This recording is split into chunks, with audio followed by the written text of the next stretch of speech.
안녕하세요. 나른한 점심시간 뉴스로 바사삭 깨워드립니다. 뉴스 바사삭 MBC 성지영 기자입니다. 추석 연휴와 개천절 사이 징검다리 연휴 사이에 낀 10월 2일을 임시 공휴일로 지정해달라고 여당이 정부에 공식 요청했습니다. 다음 달 28일부터 10월 1일까지 나흘간 이어지는 추석 연휴에 10월 3일 개천절 사이에 공휴일로 지정되면 총 6일간의 연휴가 생기게 됩니다. 여러분은 쉬실 수 있나요? 좀 궁금하긴 한데요. 만약 못 쉬시는 분들은 또 약간 상대적으로 좀 박탈감 느끼지 않을까 싶기도 하고, 또 좀 휴일이 길어지면 기분 좋게 또 즐길 수 있으니까 그날 또 재량휴업일로 쉬는 학교도 쉬는 경우가 많더라고요. 그래서 맞벌이들은 좀 시름을 덜 수 있을 것 같기도 합니다.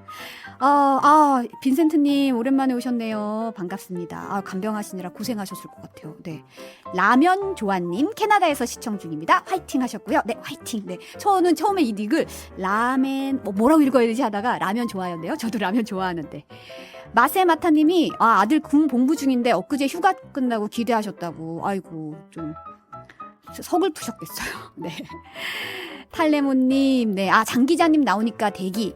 네, 오지라퍼님, 네, 영어로 써 있으니까 금방 안 들어오네요. 콩돌님, 네, 생중계입니다. 네. 심은정님, 네, 약간 바람이 싹 부죠. 밤새 비가 내려서. 역풍이다님, 범카이드님, 미라클님, 데이지님, 많이들 오셨어요. 이선영님이 또 비 오는 월요일이네요. 네, 좀 월요일날 비가 많이 오네요. 태시코기TV님 안녕하세요. 참참님 응원 감사합니다. 포비님 반가워요. 네, 님의친묵님이 발음이 바사삭하네요 하셨습니다. 네. 이몽님 어서오세요. 저도 왔어요 하셨네요. 네, 자, 8월 28일 월요일 뉴스 바사삭 바로 시작할게요.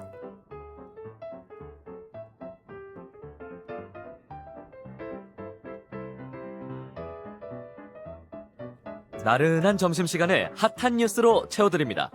평일 낮 12시 30분 성지영의 뉴스 바사삭. 좋아요와 많은 댓글 부탁드리고요. MBC 라디오 시사 채널 구독도 잊지 마세요.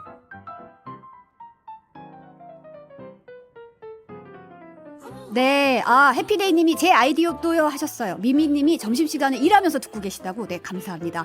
엉겅키님, 장윤선 기자 좀 이따 만나뵈러 갈 거고요. 완타치님 저도 있어요 하셨어요.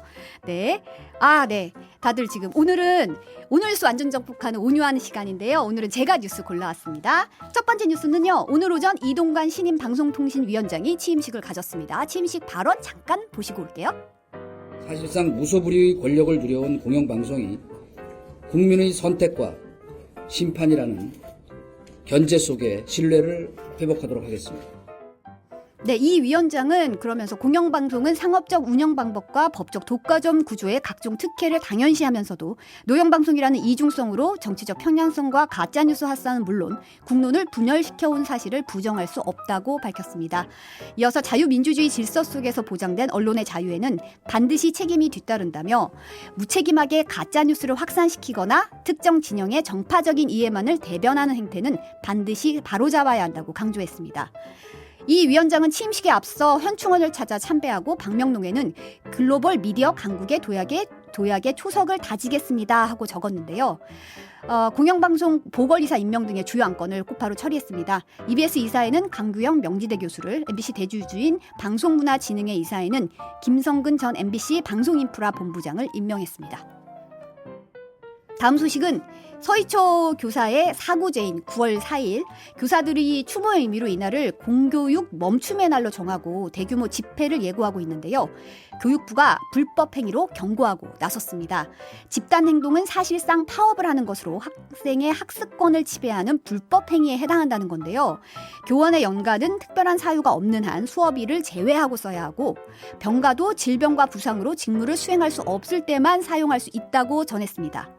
학교의 재량 휴업 또한 비상재해나 그 밖에 급박한 상황이 발생한 경우에만 가능하기 때문에 임시 휴업의 기준에 해당하지 않아 초중등 교육법 시행령을 위반하는 것이라며 학교장을 직권 남용의 혐의로 형사 고발할 수 있다고 설명한 상황입니다.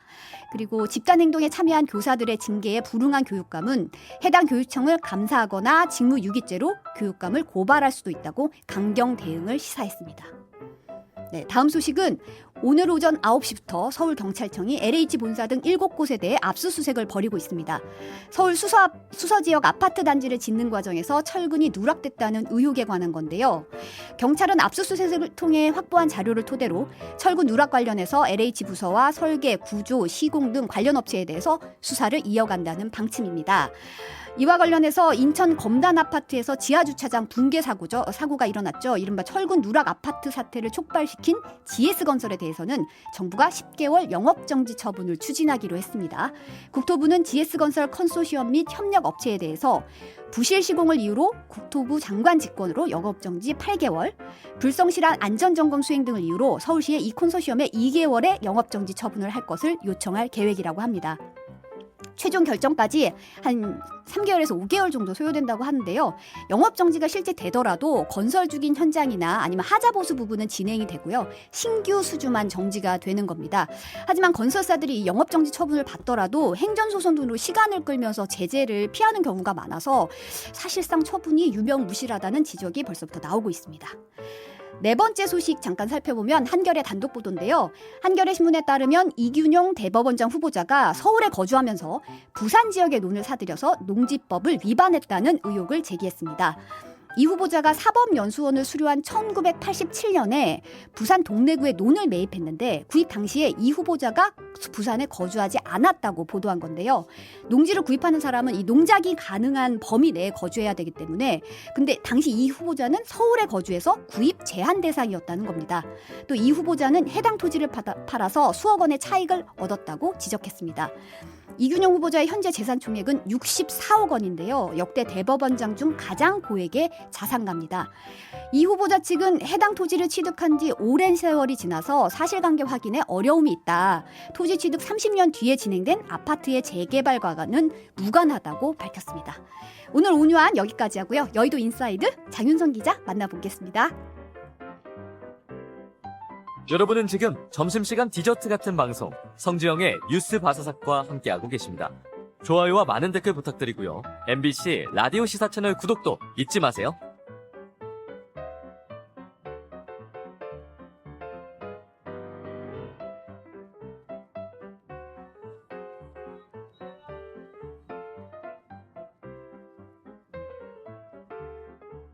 네, 여의도 정치권 이슈 풀어보는 여의도 인사이드 장윤선 정치 전문 기자 나오셨습니다. 어서 오세요. 네, 안녕하십니까. 많은 분들이 장윤선 기자 나오시나요? 하고 봐. 벌써부터 팬들이 안정성 기다리고 계셨어요. 부담스러워요.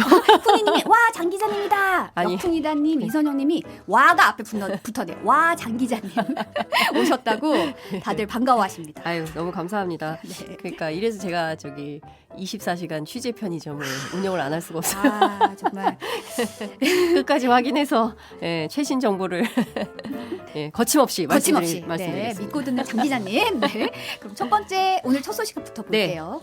고 최상범 사건을 수사하던 이 박정훈 전 해병대 수사단장에 대해서 오늘 오후에 국방부 검찰단의 조사가 진행될 예정입니다. 어제 MBC 스트레이트가 단독 입수한 8쪽짜리 문건과 관련해서 일단 보도 영상 보고 얘기를 나누겠습니다. 네. 그런데 스트레이트는 비슷한 제목의 또 다른 문건을 하나 더 입수했습니다. 내용은 거의 똑같습니다. 그런데 두 군데가 다릅니다.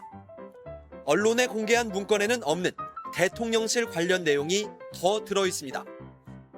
이종섭 국방부 장관이 자신의 결정을 뒤집기 직전인 7월 31일 오전 윤석열 대통령이 회의를 주재했다고 돼 있습니다.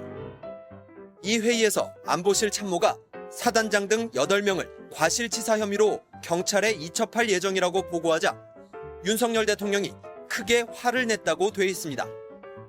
윤 대통령은 그러면서 국방부 장관을 연결하라고 한 뒤 이런 일로 사단장까지 처벌하게 되면 대한민국에서 누가 사단장을 할 수 있겠냐고 질책했다고 돼 있습니다. 문건에 따르면 이런 내용을 박정훈 대령이 해병대 사령관으로부터 전해 들었습니다. 문건에는 이런 내용이 더 담겨 있습니다. 대통령실 질책으로 국방부가 어떻게든 사단장을 빼야 하는데 직접적으로 말은 못하고 애둘러 압박한 것으로 추정된다는 겁니다. 그러니까 문건에 따르면 국방부 장관이 혼자 번복한 게 아니라 윤석열 대통령의 질책을 받고 결정을 뒤집은 것으로 보인다는 겁니다. 네, 일단 이 박정훈 대령 측이 기자들에게 제공한 문건과 다른 버전의 문건을 스트레이트가 입수했다는 거죠. 그렇죠. 그러니까 조 문건은 국방부 출입 기자들이 다 가지고 있습니다. 그러니까 일종의 상황일지처럼 처음에 이 사건 발생 때부터 시간대별로 쭉 정리한 문건이에요. 그러니까 그 문건을 읽어보면 이 사건의 개요가 이렇게 딱 이제 정리가 될 정도 수준인데 기자들은 잘 모르는 두 가지 대목이 빠져 있는 그 문건에 추가된 내용이 들어있는 문건을 이제 스트레이트 팀이 이제 입수를 해서 네. 보도를 한 건데요. 네. 그러니까 핵심은 이런 겁니다. 이제 7월 30일 날 보고를 하잖아요. 그러니까 7월 28일 날 유족 설명회를 하고, 그러니까 네. 군은 이런 사고가 있을 때 반드시 언론 보도하기 전에 유족들을 모시고 이러이러한 상황이 벌어졌습니다. 그리고 이 사건과 관련해서 이거는 이제 변사 사건이기 때문에 요거를 저희가 경찰로 이첩하면 경찰에서 민간 차원에서 이 수사를 할 거예요. 어머니 이렇게 알고 계세요라고 유족들 설명회를 할아버지 댁에서 한 거예요. 28일 날 박정훈 단장이 그렇게 하고, 그다음에 이제 30일 그날 이제 28일 날 유족 설명회를 하고, 그다음에 이제 김계환 해병대 사령관에게도 똑같은 내용을 이렇게 해서 수사 보고서 980쪽짜리를 이제 경찰에 이첩합니다 한 거죠. 그리고 이제 30일 날 장관 보고를 들어간 거예요. 네. 그래서 장관한테 설명을 했어요. 근데 그날 장관하고 박정훈 대령만 있었던 게 아니라 국방 관계자들이 되게 많았던 거예요. 정훈 장교 포함해가지고. 네. 그래서 이 자리에 설명하니까 이 수사 잘했다. 뭐 이 정도면 국민들도 의혹 없이 잘했다고 판단할 거고 좋다 이렇게 하고 7월 31일이 된 겁니다. 네. 그러니까 7월 31일 오전이에요.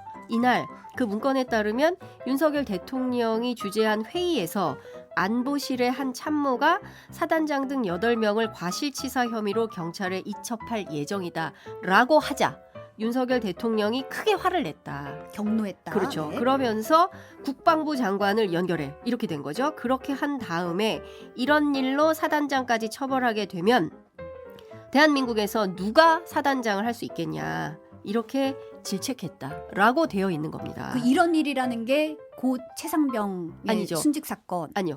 그런 이게 뭐냐면 최상병 순직 사건을 수사하는데 이 사건 자체에 예컨대 그 현장에 누가 있었냐, 뭐 임성근 사단장이 있었냐, 아니면 그 휘하에 있었던 이하 부대장들은 누구냐, 뭐 이런 것들을 이제 쭉 듣고 판단을 해야 되는 거잖아요. 네. 근데 거기에서 지휘관이 쭉 나뉘어지잖아요. 근데 이렇게 최상급자까지 문책을 하면 누가 지휘관을 할 수 있겠냐 이런 맥락인 것이죠. 최상병 사건 사고 자체라기보다는 네. 왜 지휘관한테 책임을 묻냐 이제 이런 차원의 맥락이라고 이해를 할 수 있을 것 같은데 네. 그러면 이게 어떻게 해서 문건에 기록될 수 있었냐 이게 이제 굉장히 중요한 포인트인데 김계환 해병대 사령관으로부터 전해 들었다 이렇게 볼 수 있는 것이죠. 네. 그리고 또 하나 더 중요한 것은 이거는 이제 추론인 것 같은데 대통령 질책으로 국방부가 일단 대통령이 질책을 했으니 이거를 상황 변경해야 되는 상황이 발생했다라고 보는 것이고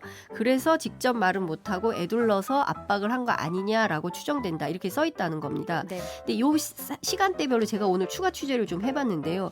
자 그러면 11시에 대통령이 회의를 했어요. 네. 그래서 사령관이 국회에 나와서 보고한 내용을 보면 국방부 장관으로부터 사령관이 지시를 받은 시각이 11시 56분이에요. 네. 그리고 2시로 추정되는데 오후 2시에 국방부 장관이 긴급 대책회의를 합니다. 그러니까 오후 4시에 우즈베키스탄 가는 비행기를 타야 되는데 2시간 전인 한 2시 그렇죠. 정도로 이제 추정이 되는 그렇습니다. 시간에 긴급 대책회의를 한 거죠. 그렇습니다. 예, 그래서 2시에 회의를 하고 그 자리에 있었던 국방부 장관 법무참모인 법무관리관이 이제 전화를 하기 시작하는 거죠. 5차례. 네. 그리고 2시 반경에 그 국방부 장관이 국방부 청사를 떠나요. 네. 그래서 4시 비행기를 타고 우즈벡으로 갑니다. 이렇게 시간대별로 조합을 해보면 딱 떨어지는 조합이 나오는다. 이제 이런 게 이제 박 전 단장 측의 설명인 것이다. 이렇게 설명을 좀 해드릴 수 있을 것 같은데요. 네. 그러면 이 문건 누가 작성했냐? 이게 굉장히 궁금하지 않습니까? 그렇죠. 그런데 일단 박 단장 측 변호인은 답변을 안 했다는 거고요. 그리고 그 MBC 보도에 따르면 문건 작성 과정을 잘 아는 한 관계자가 설명해 주기를 박 대령의 군 선배가 일단 수사받게 된 박 대령을 돕기 위해서 사건 초기에 작성한 것으로 안다. 그러니까 근데 수사를 받게 되니까 어쨌든 이 개요를 정리해야 그렇죠. 되는 거니까 들은 얘기를 쭉 정리해서 그렇습니다. 나온 문건이 걸로 안다. 그렇습니다. 추정이 된다. 예. 그렇지만 이 질문에 대해서는 대답하지 않는 것으로 입장을 정리했다. 그러니까 노코멘트 하겠다. 이런 거죠. 그렇죠. 박정훈 대령 측은. 그러니까 뭐 예스 노 둘 다 아니다. 음. 그러니까 NCND인데요. 뭔지는 지금 알 수 없는데 관련해서는 또 추가로 얘기가 나오지 않을까라는 생각이 좀 들고요. 네. 어찌됐든 핵심은 장관이 결재까지 끝낸 서류를 장관이 이첩하라고 해서 8월 2일 날 오전에 이첩을 완료를 했는데 그 사이에 갑자기 전화하면서 이거 보류해라라고 계속 이제 요청이 왔다는 거고 이거는 사실상 외압으로 박 전 단장이 해석할 수밖에 없다라고 압박을 느꼈다는 것이고요. 네. 그러면 그동안 누구냐? 누가 장관을 움직일 수 있는 손이 누구냐? 법무관리관? 아닐 것이다. 법무부 차관? 아닐 것이다. 그래서 이제 대통령실 개입 의혹으로 넘어갔던 거 아닙니까? 그렇죠. 그럼 대통령실에 누구? 그래서 처음에는 김태효 1차장의 의심을 많이 받았어요. 왜냐하면 이명박 정부 때 같이 청와대에서 근무한 인연 때문에. 네. 그런데 그랬다가 나중에는 뭐 김태효 인연이 없다 이제 이렇게 주장을 하니까 그다음엔 임종득 2차장으로 또 갔다가 왜냐하면 임종득 2차장도 임성근 사단장하고 같이 근무한 인연이 있기 때문에 네. 그리고 한간에서는 임종덕 주관으로 대책회의도 있었다라는 언론 기자들의 취재도 있기도 했었습니다. 네. 확인되지는 않지만요. 근데 결국은 돌고 돌고 돌아서 정점에 대통령이 있었다는 내용이 지금 확인된 최초의 문건이기 네. 때문에 앞으로 이 사건은 상당히 파장이 커질 걸로 예상이 됩니다. 어떻게 될지 좀 주목을 해야겠네요. 네. 일단 이제 박정훈 대령은 어떻게 되냐는 게 이제 빈센트님이 물어보셨는데 네. 이제 오늘 이제 검찰단 네. 검찰단 이제 조사가 진행될 예정인데 이제 출석을 할지 여부는 좀 봐야 될 것 같고 네. 일단은 국방부 군검찰 수사심의위원회가 네. 심의를 했잖아요 항명 사건을 네. 심의를 했는데 결론을 내리지는 못한 거죠. 네, 그렇죠. 제가 오늘 취재를 했더니 이런 얘기를 해요. 박대령 측에서는 지금 항명 사건 수사가 의미가 있냐. 그러니까 어쨌든 지금 대통령이 등장을 했다 문건에서. 그러니까 이 지시의 최초 발언자가 대통령이라는 내용의 문건이 나왔는데 본인들 판단하기에는 이 사건 수사에 큰 의미가 없다고 보고 일단 진술서를 다 썼대요. 그래서 이제 진술서를 제출을 하고 네. 그리고 진술서를 보고 판단해라 이렇게 해서 간단하게 하고 나오겠다라는 입장을 밝히고 있습니다. 네. 그래서 아마도 오늘 수사가 길어지거나 조사가 길어지거나 그럴 것 같지는 않고요. 어쨌든 이제 진술서 내용이 어떤 것이 담겼는지에 대해서는 박 단장 측이 이제 조사받고 나와서 뭐 기자들한테 브리핑을 하거나 이럴 수 있을 것 같은데요. 이후에 이 문제도 어떻게 될지는 좀 지켜봐야 될 것 같다라는 생각이 좀 듭니다.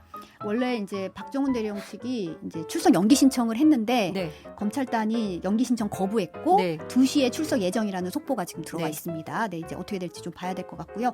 해병대 전우회 측에서도 이제 보직해임 철회하라고 이제 집회를 좀 벌이기도 했더라고요. 그러니까요. 원래 끈끈하시잖아요, 그럼 이분들이. 제가 지난주인가 지지난주에 귀신 잡는 해병들이 나오기 뭐 준비 중이다라고 말씀을 드렸잖아요. 네. 해병대 안에서 이 문제가 네. 심각하다. 이거 이렇게 해서 불명예스럽게 이거 안 된다.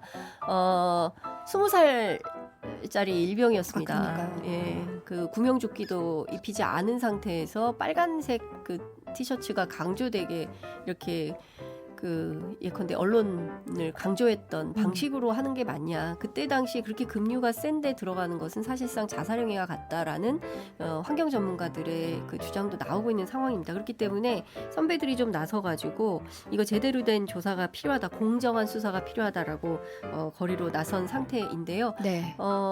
해병대 차원에서 해병대뿐만 아니라 군 내부에서 이 사건 이렇게 규결되는 것이 맞느냐에 대한 비토가 상당히 많다고 합니다. 네. 그렇기 때문에 이거 알 수가 없는 상황이 돼버렸어요. 대통령이 등장했기 때문에 정말 잘 봐야 될 것 같습니다.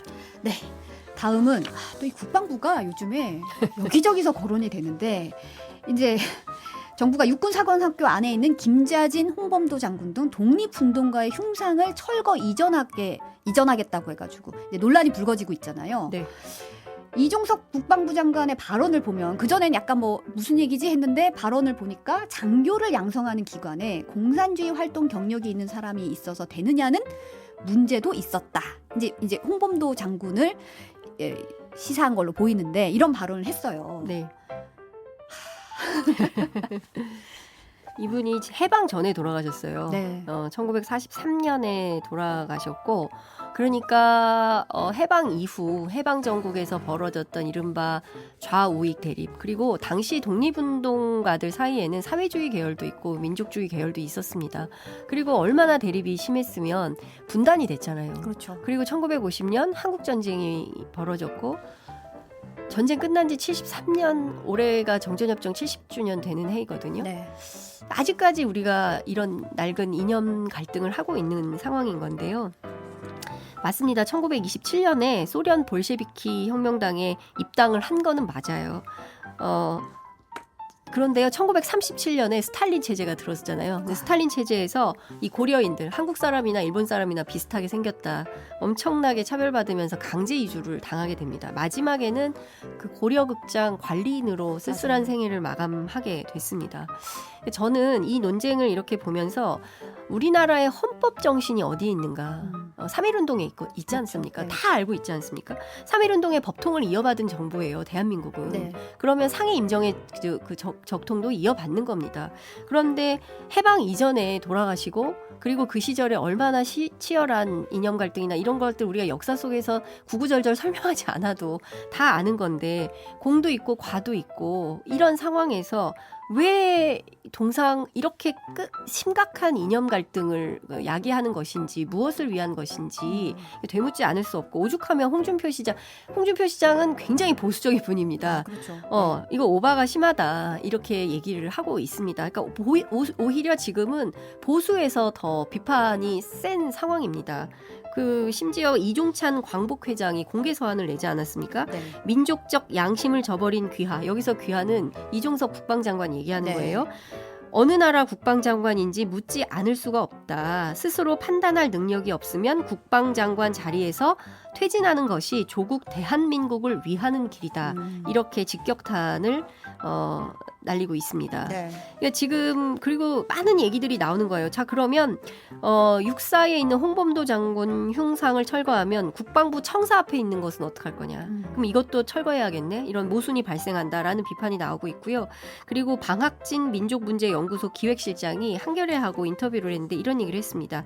대전 국립현충원에 안장된 홍범도 장군 유해, 그 다음에 박근혜 정부 때예요. 해군 잠수함 홍범도함은 그쵸, 어떻게 할 있죠. 거냐. 네. 에? 이거 이름 바꿀 거냐. 군이 자가당착에 빠졌다. 이런 비판을 하고 있고, 유승민 전 의원도 윤석열 정권의 이념 과잉이 도를 넘고 있다. 이런 비판을 하고 있는 것입니다. 네. 그러니까 이것도 문재인 정부 흔적 지우기다. 뭐 이런 비판이 있는데요. 저는 전 정권에 대해서 비판할 수 있지만 정부는 이어달리기입니다. 그러니까 진보든 보수든 우리가 대한민국이라는 나라에서 이 국가를 유지 균형 발전시키기 위해서는 끊임없이 잘못된 정책은 고쳐서 가고, 그리고 미진한 부분이 있으면 더 발전시켜서 가고, 이렇게 가야 되는 게 맞지 않습니까? 그런데 역사를 거꾸로 세우고, 저는 분명한 목적은 정치에 있다고 생각을 하는데, 선거에 있고, 근데 이렇게까지 하는 것이 과연 자기들에게 유리한 선거 전술이냐, 꼭 그렇지는 않을 것이다라는 판단이 좀 들면서요. 동시에 최근에 이제 그러면 이 흉상에 백선엽 장군 흉상을 새로 세운다는 거 아닙니까? 근데 이분도요, 그 일제 강점기 때 만주군 간도 특설대 활동 경력이 있지 않습니까? 네. 사실은 이분도 따지면 과가 있는 분이에요. 그렇죠? 과가 명백하게 있는 분이죠. 과가 네. 명백하게 있는 분이죠. 그리고 이런 방식으로 저는 약산 김원봉 선생에 대해서도 그러면 밀양 약산 김원봉 기념관 이런 거 다 철거할 거냐. 그러니까 저는 이런 부분에 대해서 이미 역사 논쟁이 다 끝났는데 그거를 다시 또 끌어내서 하는 것은 좀 지나치다라는 생각을 하고요. 그 박환 교수라는 분이 독립운동사를 연구한 분인데, 이분이 이런 얘기를 했어요. 한겨레 신문에. 국군의 근간이 되는 육사는 국군의 뿌리인 독립군의 정신을 역사적 맥락에서 계승 발전시키는 게 당연한 일인데, 지금 현재의 모습은 해방된 뒤에 자유수호만 강조하는 몰 역사적인 사고를 보여준다라고 비판을 하고 있습니다. 근데 어떻게 보면 이제 항일의 역사라는 거는 이제 나라를 잃은 민족이 나라를 지키기, 되찾기 위한 그렇습니다. 전쟁이잖아요. 예. 사실은 그렇게 보면 어쨌든 적대가 확실해요. 일본이라는 적대가 우리를 일제 강점기 시절에 나라 이름 민족이 이걸 지키기 위해서 타국에서 엄동설안에 정말 돈도 없고 정말 힘들게 이걸 지켜나간 정신인데 저는 육사가 그러면 뭘 지키기 위해서 있는 거지? 라는 생각이 좀 들더라고요. 예. 이게 왜 이념의 문제로 들어가 있는지 잘 모르겠다는 생각이 들었고 나라 잃은 전쟁을 하는데 나라를 되찾기 위한 거에 좌우의 이념 전쟁에 무슨 의미가 있냐라는 생각이 좀 많이 들었거든요. 사실. 그렇습니다. 독립운동의 역사를 저는 그 드라마만 보더라도 우리가 얼마나 많은 영화를 통해서 그 항일 운동을 해왔는지 독립운동가들이 어떻게 이 나라를 되찾기 위해서 정말 만주까지 시베리아 벌판까지 정말 중국까지 가서 어떻게 했습니까? 이토 히로부미 어떻게 암살했습니까? 우리가 어떻게 이 나라를 되찾았습니까? 이거를 다 알고 있는 초등학생 아이들도 알고 있는 역사적 사실을 그건 안 돼. 이거는 그 공산주의는 안 돼. 그런데요, 제가 드리고 싶은 말씀이 하나 있는데요. 지금 공산주의를 하는 나라가 전 세계에서 어디가 있을까요? 대표적으로 꼽으라면 어느 나라가 있습니까? 공산주의. 러시아와 중국? 러시아 북한? 공산주의라고 할 수 있어요? 북한? 네, 뭐 북한 정도 아니에요? 북한 그렇죠? 네. 북한은 너무 가난해가지고요. 그러니까 제가 그 2005년도에 그 개성공단 취재 갔을 때 그 한 공장에 그 같이 노동자들 이렇게 밥 먹는 장면 있었는데 다 똑같이 도시락을 싸와요. 똑같아요. 뭐 들어가 있는 그 식단의 내용이라는 게 뭐 우리로 치면 밥, 국, 김치 이렇게 있으면 딱 그렇게 다 똑같아요. 네. 예, 그런 게 가능해요. 그 통제가 가능한 나라니까. 중국도 공산주의 아니에요. 중국 공산당은 있지만 중국은 지금 시진핑 시대 중국 특색 사회주의라고 말하지 공산주의 아니에요. 공동생산, 공동분배하는 나라가 없습니다. 이미 다 끝났어요. 그 철진한 이념 논쟁을 세상에 공산당이 어디 있다고 이제 와서 공산당 운운합니까? 아이들이 웃습니다. 저는 이렇게 자꾸 낡은 이념 색깔론 아직도 먹힌다고 생각을 하는 거죠. 왜냐하면 그 층이 있기 때문에. 예, 거기에 막 이렇게 동화돼서 맞아 이렇게 가야 돼, 뭐 공산당 척결해야 돼, 뭐 북한 싫어, 북한 다 싫어하죠. 왜 그렇게 하나라고 다 문제제기하죠. 그러나 그 문제가 해결되지 않으니까 어떻게 하면 지혜롭게 한반도에 항구적인 평화를 구축할 것인가를 지금도 끊임없이 논의하고 있는 거 아니겠습니까? 네. 저는 철진한 논쟁을 아직도 하고 있다는 게 21세기 AI 시대에 말이죠. 정말 답답합니다. 지금 우리가 이 논쟁을 해야 되나 이 바쁜 시간에 이런 생각도 들어요. 근데 사실 아까 자가당착 얘기하셨는데 지금 육사뿐만 아니라 국방부 청사 앞에 설치된 홍범도 장군 흉상도 이전을 검토 중이라는 거잖아요. 그러니까 이건 뭐 국방부 청사 앞에는 어쩔 거야 했더니 그것도 옮길 거야 이런 얘기가 나오는 거니까. 그래서 독립기념관에 갖다 놓는다는 거 아니겠습니까? 그러니까 독립운동가니까 독립기념관에서만 봐라. 이제 이런 취지인 것 같아요. 네. 근데 독립운동의 역사가 독립기념관에만 가둬놓을 역사인가요? 평소에도 신문 방송을 보면서 수많은 국제관계를 우리가 접하지 않습니까? 당장 후쿠시마 오염수 문제만 하더라도 이게 도대체 어느 나라 국익에 부합한 건지, 우리 국민의 그다음에 세계 보편적 시민들에게 부합한 이익인 건지 따져 물을 수밖에 없는 상황에서도 저는 이 우리가 독립 정신을 놔서는 안 된다고 생각을 하거든요. 그러니까 그런 취지에서 보면 그 누구로부터 이런 국방장관이 지시를 받고 이렇게 육사 또는 국방부 청사에 있는 것을 다 뜯어가지고 갖다 놓는다는 발상을 하는 것인지, 이게 국민적으로부터 정말 잘하고 있어요, 윤석열 정부 최고예요, 이렇게 판단 평가를 받는다고 생각을 하는 것인지, 저는 도대체가 납득할 수가 없다라는 생각이 들고, 제가 앞서도 07과삼 얘기했는데 이것도 그 덩샤오핑이 그 모택동 마오쩌둥에 대해서 평가할 때도 07과삼, 그러니까 어느 것이나 다 공도 있고 과도 있는 겁니다. 그러면 역사는 사실 그대로 기록하고 그 사실에 기반한 것을 후대가 평가하는 것입니다. 후대가 평가해서 그때는 이랬어, 그때 사회 현상은 이랬고, 그때 뭐 이념 논쟁은 이렇게 있었고, 그때 이렇게 대립하고 갈등했었고, 나치가 이랬었고, 일본이 이렇게 전쟁을 일으켰고, 태평양 전쟁에서 일본이 어떤 문제를 일으켰고, 이런 것들을 우리가 다 배운 거 아니겠습니까? 근데 이것을 다시 또 거꾸로 돌린다. 지금 아까도 예산 낭비 아닙니까? 아까도 방금 홍준표 대구시장 얘기를 했는데 네. 홍준표 대구시장 그 페이스북 글이 굉장히 단호하더라고요. 잠깐 네. 볼까요? 북한군 6.25 전쟁이 일으켰던 북한군 출신도 아니고 그 전쟁에 가담했던 중공군 출신도 아닌데 왜 그런 문제가 이제 와서 논란이 되는 것인지에 대해서 의문을 제기했고 이제 항일 독립 전쟁의 영웅까지 공산주의의 망령을 뒤집어 씌워 퇴출시키려 하는 것은 오버해도 너무 오버했다라고 지적했어요. 그래서 마지막에 그만들 하십시오라고 했거든요. 그러니까요. 좀 그만들 했으면 좋겠는데 사실 조계 시작된 출발이 정일성 선생 관련된 광주시에서 네. 박민식 보훈부 장관하고 그 강기정 그 광주시장하고 이제 언쟁이 막 붙고 이거 정일성 그 공원 안 된다. 거기에 무슨 48억이나 되는 예산을 그 투여하느냐 이에 반대한다라고 해서 이제 문제 제기를 하면서 이제 이 이른바 역사 논쟁, 색깔 논쟁 이런 게 이제 불붙고 있는 것 같습니다. 그 이제 정일성 선생은 그 이제 중국 혁명 그 이른바 뭐죠 저기 제가 갑자기 이름을 까먹었는데 그 음악을 작곡했어요. 네. 중국 혁명가를 이제 작곡해서 논란이 되기도 했고, 그 다음에 이제 북한으로 그 해방 정국 이후에 북한으로 가서 북한군의 어떤 그 활동가들을 이제 작곡하고 뭐 이런 것들이 문제이기 때문에 정일성 기념관은 안 된다 이제 반대 입장을 하는데 어쨌든 이분이 광주 태생이고 모든 가족들이 이제 광주에 계시고 뭐 이분 뭐 찾아보면 인터넷에 굉장히 많은 자료가 나옵니다. 네. 근데 관련해서도 이 문제도 뭐 그 북한에 협조했으니 안 된다라고 색깔 논쟁을 하는 건데 이제 관련해서 저는 이런 거죠.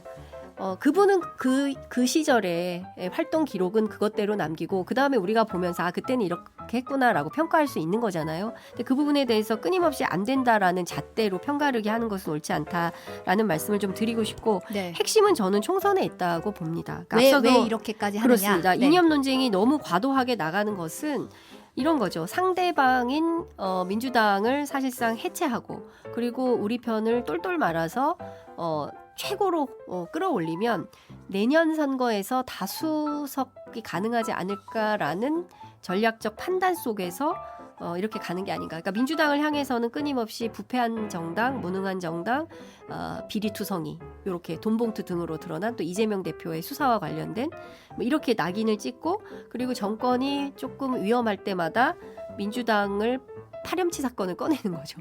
그래서 끊임없이 이제 공격을 하면서 나가는 것이다. 이렇게 볼 수 있는데 처음에는 검찰이 나서기 때문에 뭔가 있을 거야. 심각하니까 저러겠지라고 국민들이 상당히 의심을 했던 게 사실인 것 같습니다.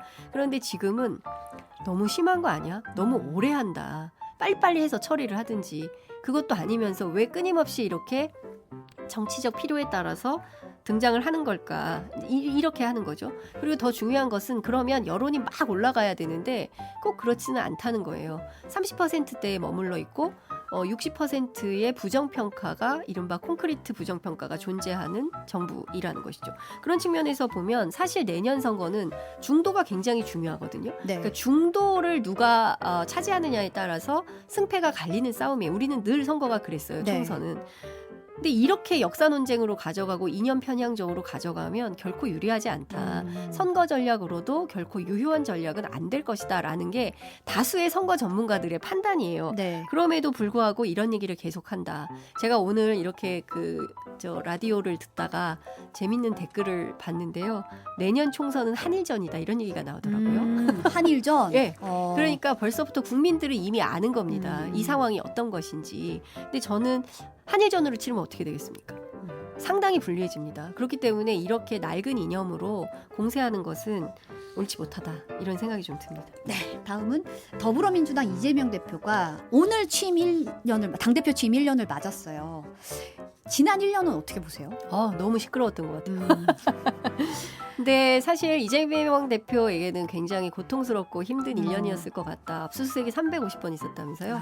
네, 그러니까 상당히 힘들었을 것 같다라는 생각이 좀 들면서 사실은 이제 사법 리스크로 출발을 했는데, 그러니까 과거에 제가 이렇게 선거 취재를 쭉 해보면 일단 선거가 끝나면 제일 먼저 하는 게 전쟁도 마찬가지잖아요. 포로 교환 뭐 이런 거 하잖아요. 선거도 끝나면 양당이 공이 서로에 대해서 고소 고발 난타전을 하거든요. 네. 선거 전국 때는 그걸 다 취하합니다.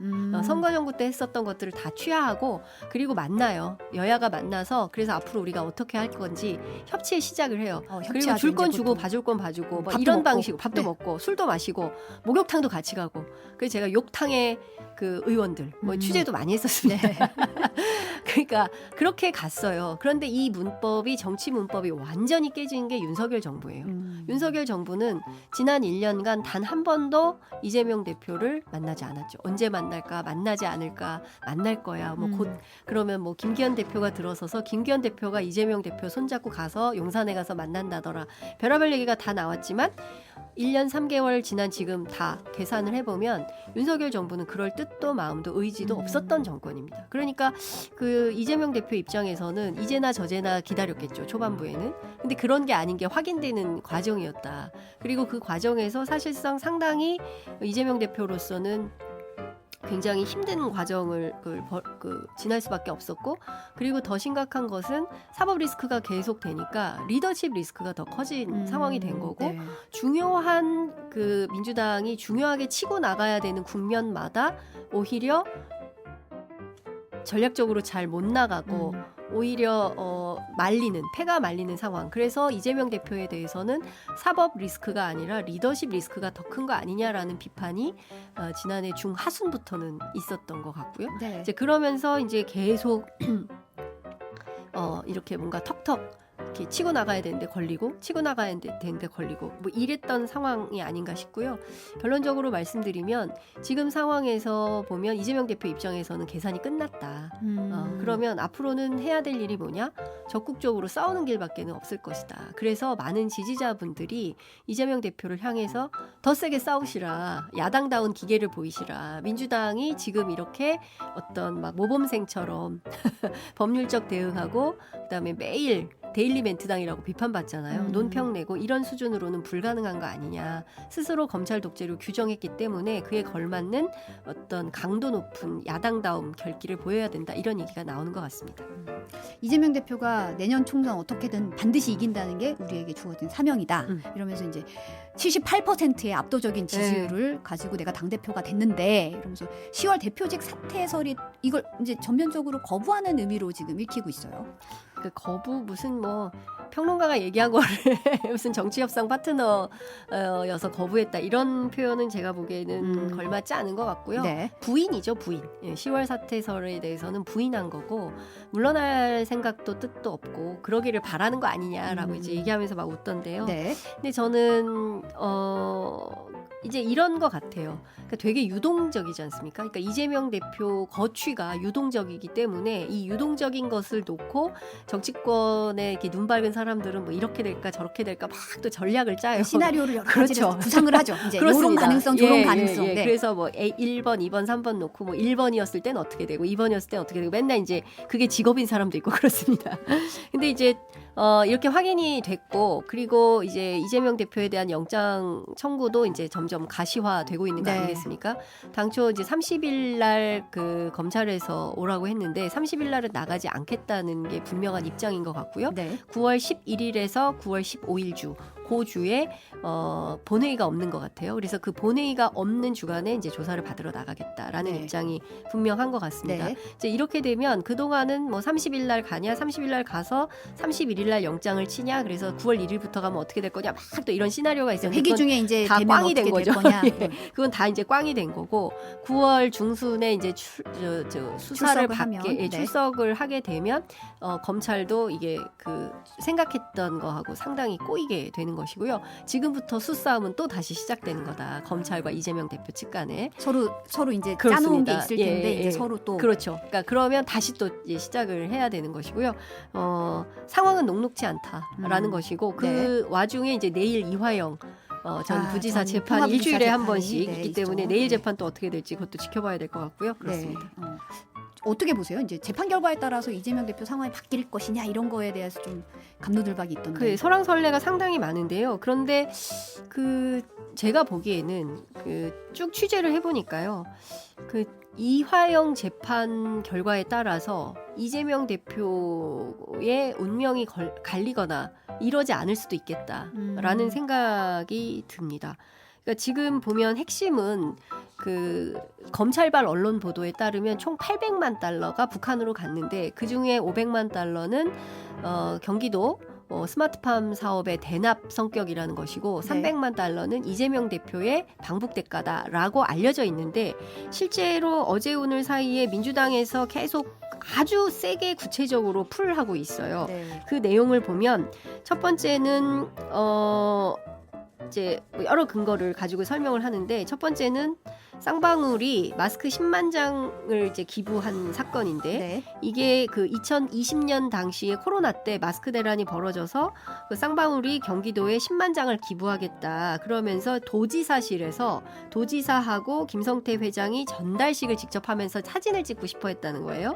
그런데 이 전달식을 이재명 대표가 거절을 했다는 겁니다. 그런 거 하지 않겠다. 그래서 이 전달식 자체를 경기도 자원봉사센터하고 쌍방울 사무실에서 이루어졌다는 거예요. 그러니까 네. 만약에 그렇게 끈끈한 관계였다면 그걸 당연히 했지 않겠냐. 도지사실에서 쌍방울 회장이랑 사진 찍고 이런 걸 하지 않았겠냐. 그러지 않았다. 그리고 경기도에서 배달앱 사업자 공모를 했나 봐요. 네. 근데 이것도 쌍방울은 당시에 탈락을 했다. 예컨대 상당히 끈끈한 연이 있었다면 당연히 쌍방울을 해줬을 텐데 탈락을 했었다. 그래서 당시에 2020년 9월에 경기도 산하 경기도 주식회사가 공모한 공공 배달앱 사업 공모에 응모했는데 그 결국에는 우선 협상 대상자에도 못 들었다. 이제 이런 얘기를 하고 있습니다. 이거 말고도 여러 가지 내용들을 쭉 얘기를 하고 있어요. 네. 근데 결과적으로 보면 김성태 회장의 주장에 근거가 없다라는 얘기를 하고 있고요. 관련된 얘기는 지난 23일 날 이화영 전 부지사를 그 접견하고 온 김광민 변호사라고 있거든요. 네. 이분이 이제 저에게 전달한 3가지 입장이 있는데 첫 번째,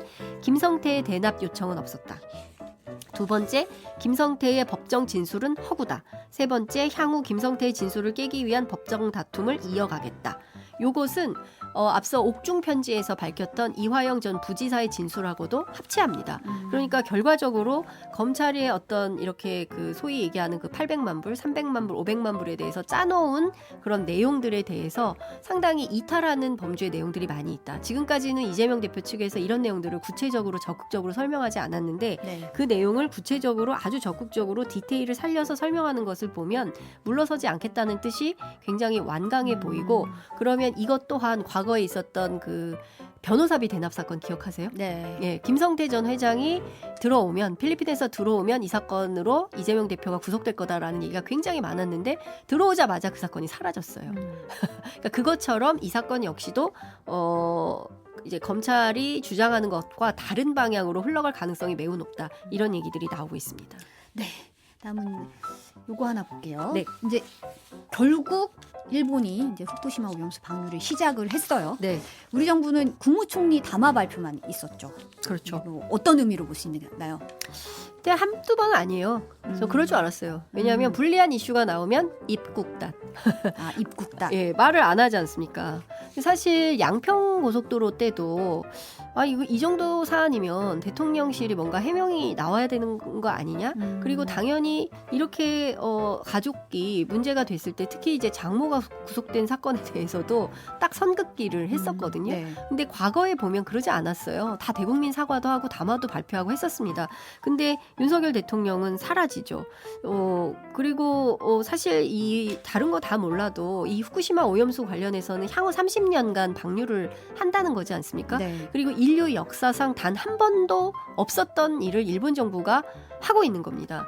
국제사회가 반대하고 있음에도 불구하고 이렇게 밀어붙이는데 그런데 거기에는 상당한 레버리지를 우리 정부가 주고 있다. 그러면 우리 정부가 왜 이런 판단과 결정을 했는지 그리고 우리 국민의 85%가 되는 국민들이 반대하고 있는 이 오염수를 방류를 한다면 자, 우리 정부가 이렇게 할 수밖에 없는 구체적인 이유가 있습니다. 라고 설명을 해줘야 돼요. 그렇지 않습니까? 네. 대통령이 정부가 당연히 해야 되는 그것은 의무에 해당합니다. 그런데 과학을 믿으세요.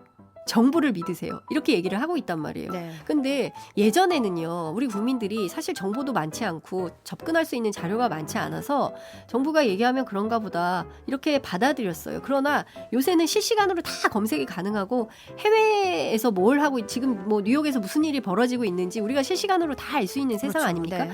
정부가 아무리 믿어달라고 얘기를 해도 국민들이 데이터를 가지고 자 이거 보세요. 과학적으로 이러이러한 문제가 있기 때문에 우리는 이거를 믿을 수가 없다라는 얘기를 하는 겁니다.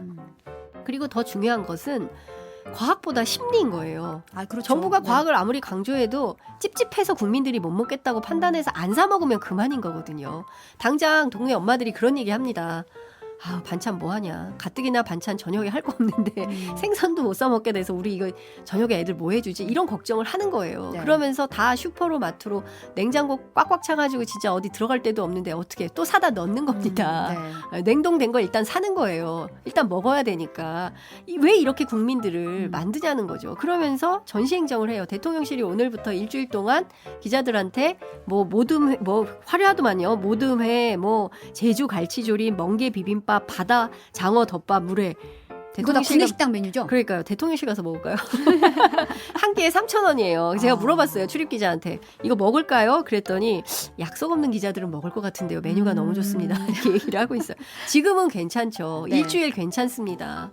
30년이고요. 지금 도쿄전력에서 일한 사람이 집회에 나와서 100% 사고 난다 얘기하고 있고요. 도쿄전력에서 일한 박사님이 말합니다. 이거 100년 갈지 얼마나 갈지 알 수가 없습니다. 라고 네. 얘기를 하고 있어요. 미래 사회가 걱정해요. 저 먹어도 돼요. 50살 넘었거든요. 괜찮습니다. 어르신들 잡수셔도 돼요.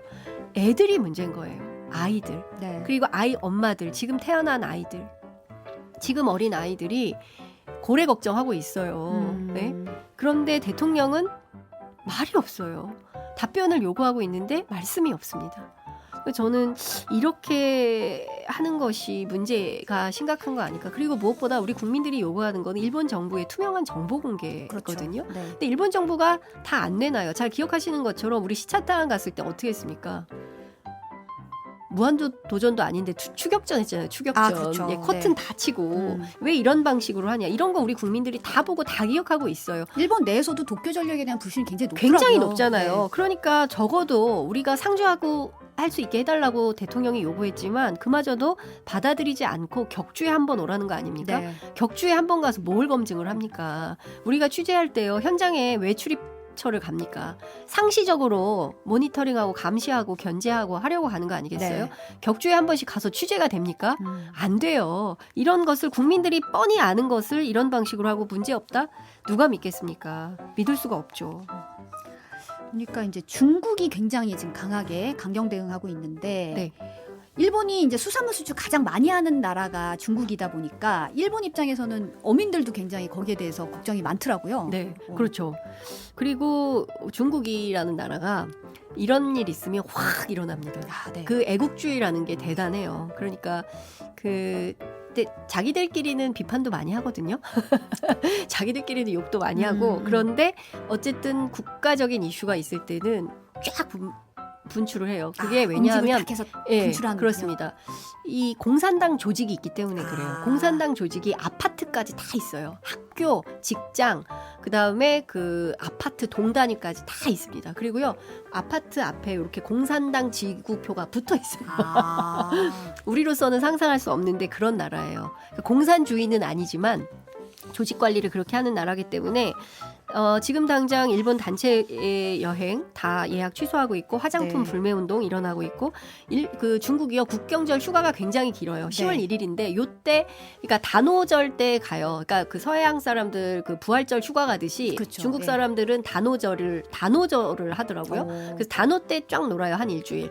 뭐 그때 우리로 치면 어버이날 어린이날 껴서 놀듯이 이 사람들은 단오절 때 쭉 놀고 그 다음에 제일 큰 휴가가 국경절이에요. 대신에 추석은 별로 이 사람들은 세게 안 해요. 네. 추석은 그냥 하루 그냥 넘어가고 10월에 확 놀러 갑니다. 이때 이제 엄청나게 이제 한국에 와서 물건 사가는 거예요. 네. 이제 그게 이제 그 일본은 이제 안 간다는 거고 그래서 이거를 유럽이나 이런 쪽으로 많이 돌린다고 하는데 그 네. 금액 차이가 많이 나서 아마 한국에 오고 싶을 것 같거든요. 네. 한국에 상당히 올 겁니다. 이게 일본에 안 가게 되면 한국의 수요가 늘어난다. 이제 저는 그렇게 전망을 하는데 네. 한국에 대해서도 요새 좋은 감정이 아니기 때문에 어떨지 모르겠어요. 좀 걱정이다라는 생각이 좀 들고요. 아이고. 그리고 저는 또 하나는 중국 학교 다니는 일본하고 그 한국 아이들 꽤 있거든요. 네. 이게 좀 피해가 저는 좀 걱정이 좀 돼요. 안 그래도 일본 아이들끼리. 대사관에서 밖에서 일본어 쓰지 말라고 뭐 얘기했다는 얘기도 일본 사람들은 들리더라고요. 이런 거 많이 해요. 옛날에 그 히토류 때도 네. 그때도 그 센카쿠 열도 분쟁이 있었을 때도 그랬어요. 그리고 일본 사람들은 대체로 쭉 말해요. 해요. 크게 우리나라 얘기하나? 사람들이 크게 얘기하지 항상 그 사람들은 스미마셍 스미마셍 이러면서 조용히 다니더라고요. 일본 엄마들도 그렇더라고요. 그래서 좀 우리랑 문화가 많이 다르다. 우리는 어디 가면 이제 아이고 안녕하세요 뭐 이렇게 인사하는데 그 나라 식사하셨어요? 그렇죠. 밥은 먹어야지. 아, 저희는 뭐. 밥을 챙기니까. 그러니까요. 네. 밥은 먹어야지. 커피 한 잔에 뭐 이렇게 되는데 일본 사람들은 뭐 좀 달라요 우리랑. 하여튼 여하튼 근데 상당히 좀 그럴 거다라는 생각이 좀 들고요. 일본은 상당히 타격이 클 거예요. 네. 왜냐하면 중국이요 22.5%, 홍콩이 19.5%, 일본의 수산물을 수입해가는 정도입니다. 40%가 넘네요. 중국은 일본산 수산물 수입이 4%밖에 안 돼요. 네. 그렇게 크진 않아요. 근데 일본 입장에서는 상당히 많이 사가던 나라가 오늘부터 안 사. 이 결정을 내린 거거든요. 이게 상당히 타격이 크다. 네. 저는 상당히 커질 거다라고 생각을 합니다. 그 중국이 어떤 나라냐면요. 중국 참 재밌는 나라인데 일단 42%의 이 수산물을 어떻게 할 건지 이게 굉장히 중요한데 2010년에 그 노르웨이 그 노벨 평화상 위원회가 네. 그 중국의 반체제 인사로 알려진 류 샤오보에 대해서 수상자로 노벨 평화상 수상자로 결정을 해요. 이러니까 중국이 제일 먼저 한 게 비자 면제 조치를 취소를 했어요. 노르웨이와. 네, 학술 교류도 제한했어요. 그리고 이게 제일 큽니다. 경제 보복 조치로 노르웨이산 연어 수입을 금지합니다. 노르웨이산 92%를 사갔거든요. 네. 노르웨이 연어를 중국이 92%를 사가다가 이거를 70%를 급감시켜요. 그러니까 거의 안 사가는 거예요. 노르웨이 입장에선 죽을 맛이죠. 그러네요. 그러고 나서 FTA를 무기한 협상 연기를 합니다. 네. 그러니까 2011년부터 2010년에 류샤오보 주고 그다음에 2011년부터 이 일이 발생을 하는 거예요. 네. 그러면서 어떻게 됐냐? 계속 끌다가 2015년에 노르웨이가 중국이 주도하는 아시아 인프라 투자은행 창립 회원국으로 가입을 하고 그리고 노르웨이가 뭐라고 얘기를 하냐면요. 중국의 핵심 이익과 우려 사항을 중요하게 받아들이겠다. 이런 약속을 하고 그리고 연어가 갑니다. 그러고 나서 재수입을 결정을 한 게 2018년이에요. 7년이나 걸리는 그렇습니다. 거예요. 7년이나 이걸 끌어요. 아, 중국이 이런 나라예요. 자, 일본이 42%를 못 팔아요. 네. 일본은 그래요. 괜찮아. 미국하고 유럽이 사면 돼. 라고 얘기를 하고 있습니다. 미국하고 유럽이 살까요? 이게요. 지금은 살 수 있어요. 그런데 네. 제가 앞서 말씀드린 대로 일본 그 수산물 미국이 몇 프로 사가냐면 13.9%. 이거 2019년도 통계입니다. 한국무역협회하고 일본 농림수산성 통계예요. 미국이 13.9% 사가는데 이거 안 늘려요. 네. 네. 그리고요. 유럽 안 사 먹습니다. 그러면 이거 다 어디로 갈까요? 불안하네요.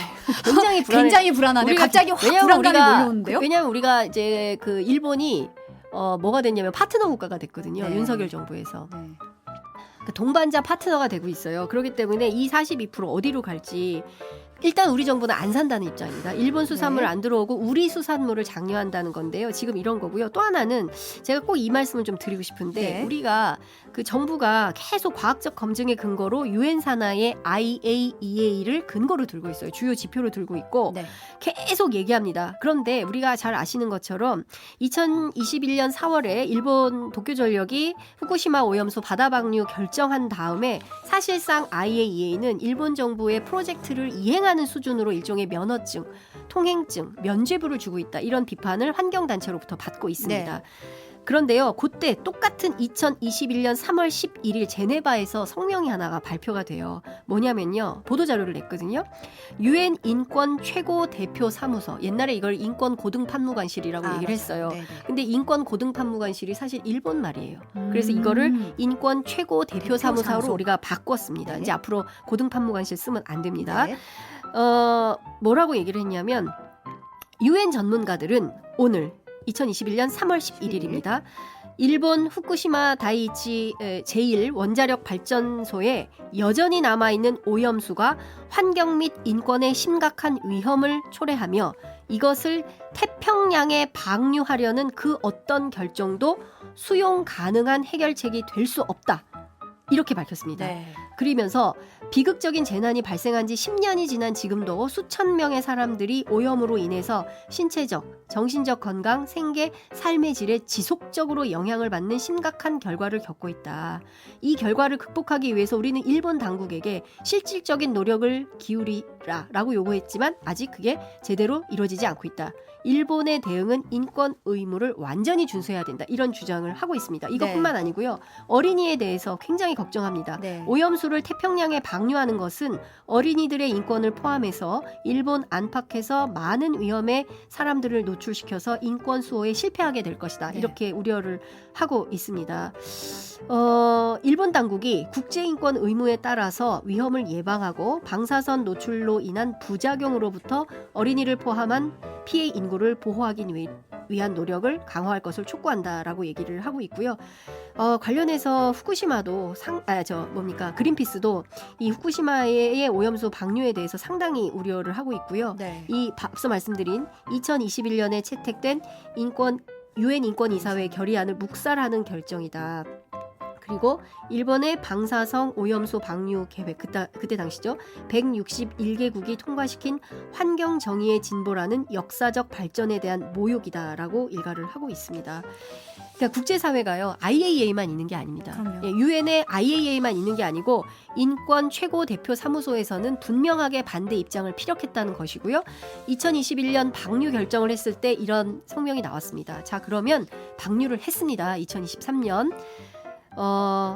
그냥 넘어갈까요? 저는 조만간 인권 최고 대표 사무소에서 반드시 입장이 나올 거다. 그랬을 때 우리 정부는 어떤 태도를 취할 것인지 이것도 주목해서 봐야 되고 상황이 녹록지 않습니다.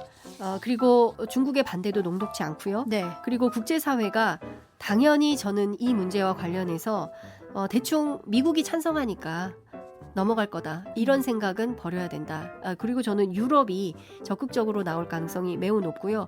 지금 일본 정부가 앞서 말씀드린 대로 투명한 정보 공개하지 않았고 포괄적인 환경 영향 평가를 하지 않고 전 세계에게 이 투명하게 정보 공개를 하지 않고 있습니다. 세계가 지혜를 모아야 됩니다.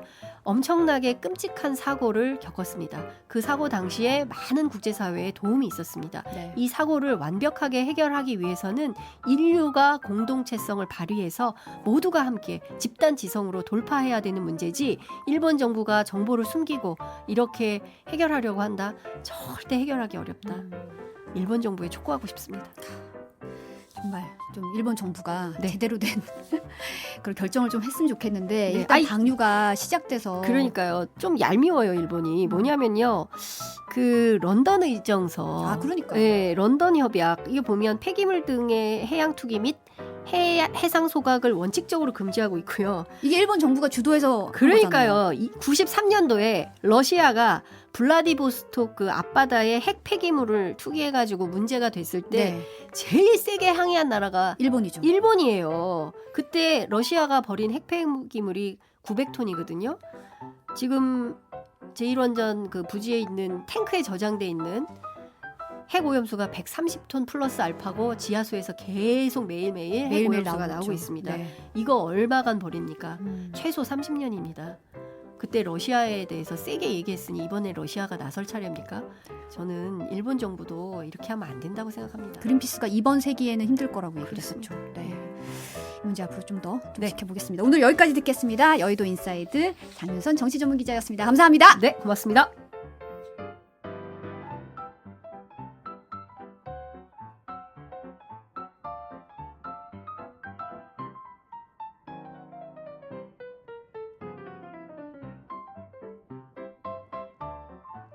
오늘 처음으로 동접자가 4,000명이 넘었네요. 오늘도 함께해 주셔서 감사합니다. 저는 내일 날 12시 30분에 다시 찾아뵐게요. 감사합니다.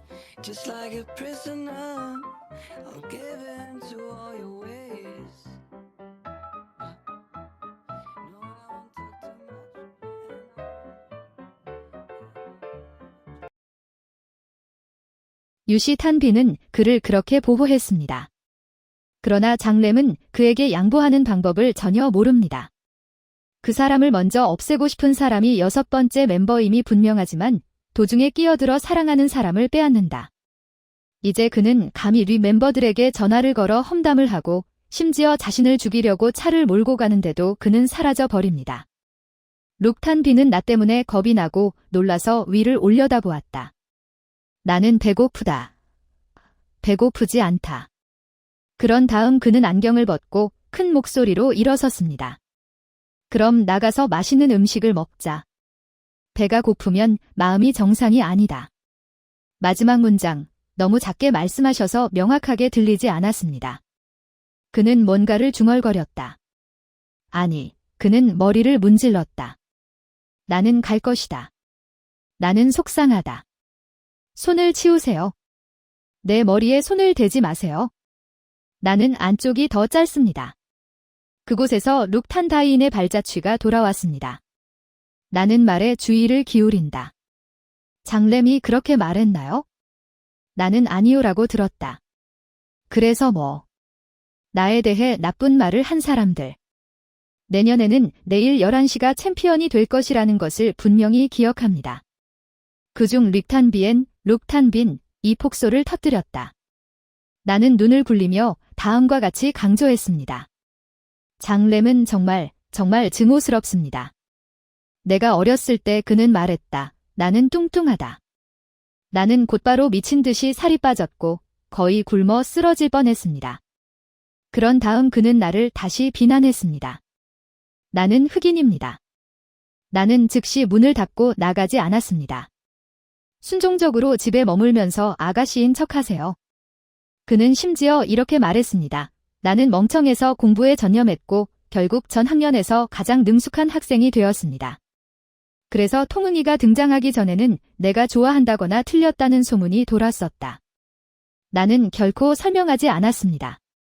어쨌든 나는 유리 같은 마음을 가지고 있다고 다른 사람들에게